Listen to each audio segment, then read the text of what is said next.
कि जब से आप प्रेसिडेंट बने हो एक बार भी मुझे बुलाया नहीं गया। एंड ओबामा के टाइम पे there were so many Indian accented events happening. Punjabi को मौका मिला। You said it on face. It's honest fact that there has never been a Indian event since Trump was the president in the White House. वहाँ America की problems ही अलग हैं हमसे। उनकी billion depress हुआती हैं, कितने डिप्रेस हुआते हैं, उनके लिए वो लोग रखते हैं कि इनको खुश करो। हमारे बच्चे कहते हैं मुझे डिप्रेशन है, ठा पड़। मैं वृंदावन गया था, वो मेरी लाइफ की सबसे बड़ी PhD थी। उत्सव नाम है उसका और 13 कॉपीज हैं उसकी दुनिया में। क्वीन ऑफ इंग्लैंड के पास है, ओबामा के पास है, जो Biden, Dalai Lama, Pope Francis. मेरे में गिल्ट भी है मम्मा को छोड़ने की।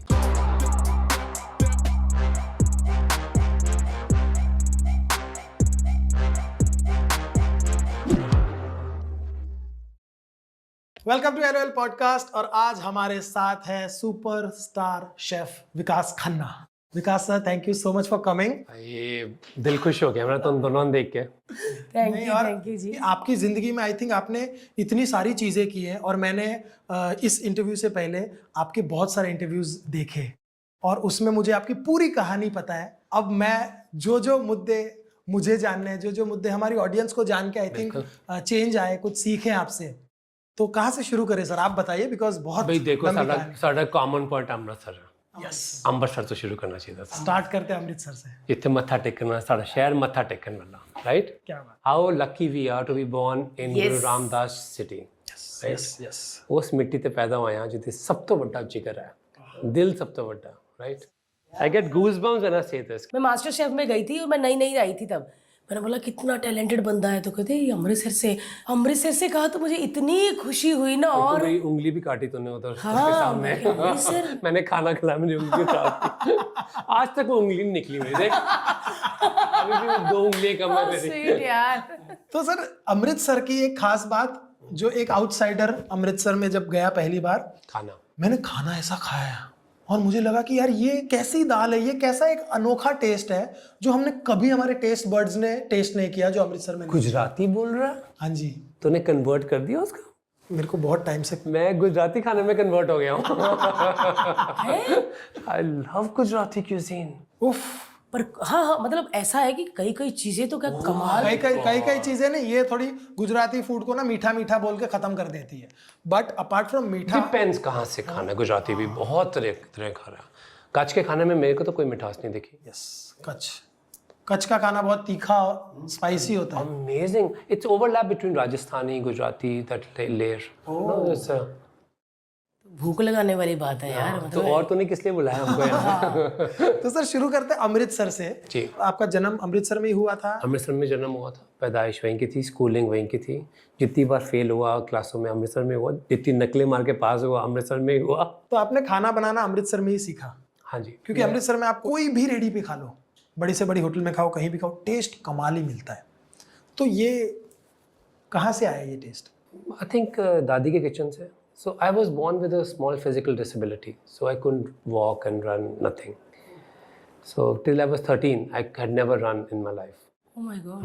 तो फिर मेरे को लगा कि किचन एक ऐसी जगह जहाँ कुछ ना कुछ होता रहता है। जैसे सारे बीजी होंगे हैं, वड्डी कढ़ाइयाँ वड्डा दिल, right? Everything is bigger than life. And what this shows in movies, it is like that, you know, bigger than life. जो आए खाना खिलाओ उसको। So I loved कि किचन में इतना कुछ हो रहा है। And then, you know, to be lucky to be born in the city of Golden Temple. And you saw something, तो लगा सारी दुनिया हो जी है। तो लगा सी हर दुनिया पर्च लंगर लगे हुए है, कोई भुखा नहीं सोंदा।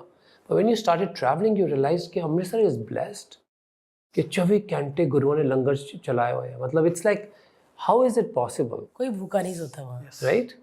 एंड वो कभी कभी मेरी कंट्रोवर्सी होती है वेस्टर्न वर्ल्ड में, तो कहते हैं कि अरे आपकी कंट्री में तो भूख पर ही इतनी है। मैं क्या, जहाँ है वहाँ पे ये भी है, एक उसका फेस ये भी है कि हर इंसान घरों से अपना डोनेट करता है, कोई ना कोई तरीके से यू नो कंट्रीब्यूट करता है वहाँ पे, अपना टाइम, अपना समय, अपना हुनर। And they learn. And I saw के सब लोग, कोई जात पात, कोई भेदभाव नहीं है, कोई अमीर गरीब नहीं है लंगर में। कोई टोरंटो से आंटी आई सोलेटर पहन के, तो साथ में एक बैठा हुआ इंसान जिसको पता नहीं अगला खाना कहाँ से आएगा। तो मैं बहुत छोटा था and I used to observe कि oh my God, and they all sitting together. और जिसने भी लंगर प्रसाद लेना है वो 2 हाथ से लेते, 1 हाथ से देते नहीं। वो कि जो ले रहा है वो भी कृपा है तेरी ऊपर वाले की, और जो बांट रहा है उसको भी झुक के देना पड़ता है। लाइक लुक एट मी कि you know what an intelligent thought about humanity. Yes. कोई अकेला नहीं है घरों में, जो घर में अकेले रह जाते हैं बुजुर्ग वगैरह, वो भी लंगर में आके पाठ करो, सब्जियां काटो, एक संगत बनी हुई है। सो वहाँ से मेरे को लगा कि खाना इस प्रोफेशन में जान देनी मंजूर है। आपके टाइम पे संजीव सर आ गए थे, संजीव कपूर जी? जब मैंने शुरू किया था संजीव जी नहीं था, मैंने बहुत पहले शुरू किया था। तो एक माल रोड पे एक स्कूल था, विवेक पब्लिक स्कूल, वहाँ पे ब्रेक होती है, उसमें भटूरे छोले जाते थे, वहाँ से हम बना के लेके जाते थे, मम्मा बीजी, मतलब बीजी बनाते थे, हम लेके जाते थे स्कूल में, वो मुझे भी याद है। और बीजी को डर लगता था लोगों से पैसे लेते हुए खाने का। जी कहते हाय बच्चों को कल की पैसे लो, मतलब एंड इट्स लाइक पापा is like what is this business. But I was like, मतलब हमारी कोई बुजुर्ग लेडी को बोलो कि खाना खिलाना आपके बच्चों को और पैसे लो, वो कहते मैं क्यों पैसे लूँ? उनकी कॉन्शियस ही डेवलप नहीं हुई है। कि हमारे तो अमृतसर में जगह जगह लंगर लगे होते हैं, हर जगह। और मैं मतलब वही लंगर में भी मिलता है और उसके पैसे लो। तो बीजी को समझ नहीं आई बिजनेस कैसा खाने का। बट मैंने फिर बोला कि हमको बिजनेस शुरू करना चाहिए। ये बोला, मुझे लगा घर के पीछे छोटी सी जगह लॉरेंस रोड पे, छोटी सी भीड़ी सी गली में शुरू करते हैं वहाँ पे। And with the big support and everything 10,000 रुपये हमने कमाए थे स्वेटर बेच के।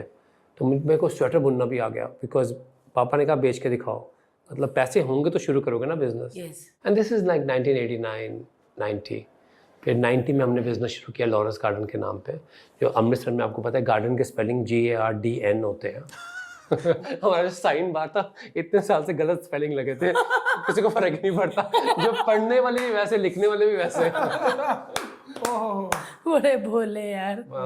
फिर मेरे चाचा जी ने मुझे देखा, वो आयरलैंड से आए थे, उन्होंने कहा कि यार कितना शौक से खाना बनाता है, आर्टिस्ट है बिल्कुल। तो फिर वो मुझे दिल्ली लेके गए, मौर्य शेरटन में। तो फिर वहाँ से मेरे को एकदम नज़रिया मेरा बदला कि खाना सिर्फ वही नहीं जो मैं जानता हूँ, इसके अलावा भी बहुत क्यूजीन्स है।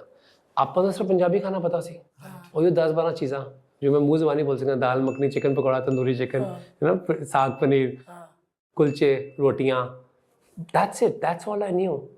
Then I went to college, I got an admission, and फिर वहाँ से फिर professionally I trained. So आप अमेरिका आप कैसे गए? 2000 में मेरे जो बैंक्वेट हॉल थे लॉरेंस गार्डन, वो किसी ने तोड़ दिए। वो जो होते हैं ना, सायों का टाइम होता है, साय के टाइम में सब जगह शादियाँ चल रही होती हैं। तो शादियाँ चल रही थी तो कोई खिटपिट हुई छोटी मोटी।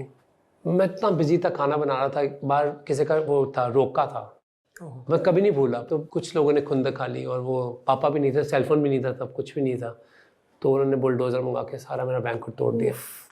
वो उसकी शीशे टूटने की आवाज़ें, सब कुछ मेरे बहुत दिल पे लगी। एंड आई फेल्ट के and I was doing so well, but मुझे लगा दरवाज़ा बंद हुआ।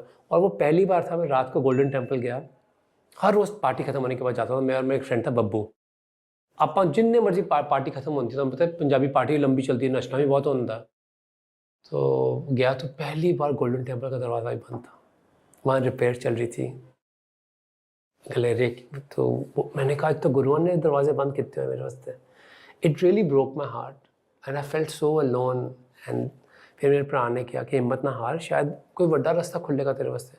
माई सिस्टर वॉज वेरी एंटरप्राइजिंग, कहती let's go and conquer America. मैं क्या तुम तो नहीं पता अमेरिका है कितने, New York is the best city, ये इतने चलने मैं जाके दसता इमिग्रेशन उन्होंने क्या ठीक है, मतलब थोड़ा पागल लगता है, पर बंदे कोई ना कोई गल तो होगी, सच बोलता पे कि मैं खाना वधिया बनाना, आई वांट टू फील कि इंडियन खाना दूर तक जाना चाहिए। Wow, and you said this to the guy who give me the visa openly, honestly, and I told him that I feel कि part of me is waiting for me in America. English नहीं, Punjabi. But आप पहले से इतना आप सच बोलने का थोड़ा सा, खाना सच्चाई का काम है ना, आप किसी को झूठ बोल के खाना नहीं खिला सकते। माँ ही झूठ बोलती हैं कि चिड़ी खा गई, तोता खा गया। आपको तो ज़्यादा एक्सपीरियंस हो गया होगा अब कि कैसे खिलाना है गोलू को। ओहो, हमको जो नहीं देनी चाहिए तो चिड़ी खुद ही मम्मी बन जाती है। वो मम्मियाँ ने झूठ बोलती है, बाकी खाने में कोई झूठ नहीं है। और मम्मियों को ये भी झूठ बोलना आता है कि अरे 2 तो रोटियाँ खाई थी, बंदा कहती मम्मा ने 3 खाई थी, तू गिनती तेरे को नहीं, एक और खा। वो मम्मियों का झूठ बहुत कमाल का होता है। बट उसके अलावा खाने में, खाना is a pure form of truth. आपने जो अमेरिका देखा है वो 2000 का अमेरिका देखा है, 9/11 से पहले। 9/11 से पहले, तो वो अमेरिका एक अलग ही अमेरिका था पहले और बाद में। 9/11 के बाद एवरीथिंग चेंज्ड। ओह, तो उससे पहले क्या क्या कैसा होता था? मतलब आप कहीं पे जाके रेस्टोरेंट में बोलो कि मुझे खाना बनाना आता है, अगर कोई जॉब है आपके पास, तो कोई पेपर नहीं पूछता था, कोई डॉक्यूमेंट्स नहीं पूछता था, तो कैश पे काम भी हो जाता था। So like you know everybody was doing it, not just me. बहुत लोग करते थे ऐसे कि गए वहाँ दिल्ली में गए तो पूछा कि नो, तब तब आग भी लगी हुई थी, काम भी करना था, ज़िंदा भी रहना था, तो वैसे काम करता था मैं छोटे मोटे। वहाँ अमेरिका की प्रॉब्लम्स ही अलग हैं हमसे। उनकी बिलियन डिप्रेस हो जाती हैं, कुत्ते डिप्रेस हो जाते हैं, उनके लिए वो लोग रखते हैं कि इनको खुश करो, और हमारे तो हमारे बच्चे कहते हैं मुझे डिप्रेशन है, ठा ठप्पड़। डिप्रेशन होता है क्या है? हाँ। जो लोग मुझे बोलते हैं ना कि अमेरिका में हमने कुछ ये स्टडी करके हम यहाँ इम्प्लीमेंट कर रहे हैं, तो मुझे लगता है वो नहीं होने वाला, क्योंकि यहाँ के लोग ही अलग हैं, हमारा मुद्दा ही अलग है। यहाँ पे वो बीमारियाँ भी नहीं है जो बाहर की, mental, I feel loneliness, depression और वेरी हाई वहाँ पे। एक बार्गेन भी होता है, कंट्री जब इतना प्रोग्रेस करती है तो आई फील कि कंट्री का जो एटीट्यूड होता है वो भी बदलता है। एवरीबडी इज इंडिविजुअल्स वहाँ पे, family concepts and all those things are very difficult.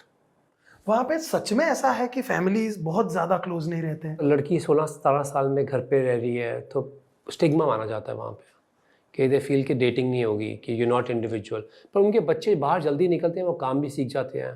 कोई वेटर्स की जॉब कर रहा है, कोई मैकडॉनल्ड्स में काम कर रहा है, छोटे मोटे काम कर रहे हैं, कोई ऑफिस में काम कर रहे हैं, यू नो एरेंड्स रन कर रहे हैं। तो वो बहुत बच्चों की, आप रेस्टोरेंट खोलते हो तो ऐसे बच्चे बहुत आते हैं आपके पास राइट। कि घर छोड़ा हुआ है, they want to be individual. और कभी कभी आई फील कि इट्स ग्रेट, बट कभी कभी आई ऑल्सो फील कि लॉन्ग रन में it's not great. But Vikas ji, आपको बिल्कुल डर नहीं लगा जब पहली बार अमेरिका पहुंचे? कहाँ रहूंगा, किसी को जानते थे, किसी के भरोसे किसी को पे? जानते नहीं थे, पर मेरी बहन के फ्रेंड्स थे। मेरी बहन बहुत एंटरप्राइजिंग थी, वो बिल्कुल नहीं डर थी, हाँ। बिल्कुल नहीं, शेर नहीं थी बिल्कुल। और उस मेरा जो भी मैंने आज तक अचीव किया है, फील कि मेरी माँ बैठी थी अमृतसर, दादी मेरी ऊपर है और मेरे पास मेरी बहन थी, एंड मुझे लगा था मुझे कोई नहीं हरा सकता। एंड तभी मैंने पागलों वाले इतने बड़े बड़े रिस्क लिए अमेरिका में कि ये भी करके दिखाना, ये भी करके दिखाना। आई फील कि it was also rare thing कि एक इंडियन शेफ़ को मतलब इतनी अपॉर्चुनिटीज़ मिलनी उस टाइम पे। आपने वो टाइम भी देखा जहाँ पे आपने लोगों की बिल्लियाँ पाली और एक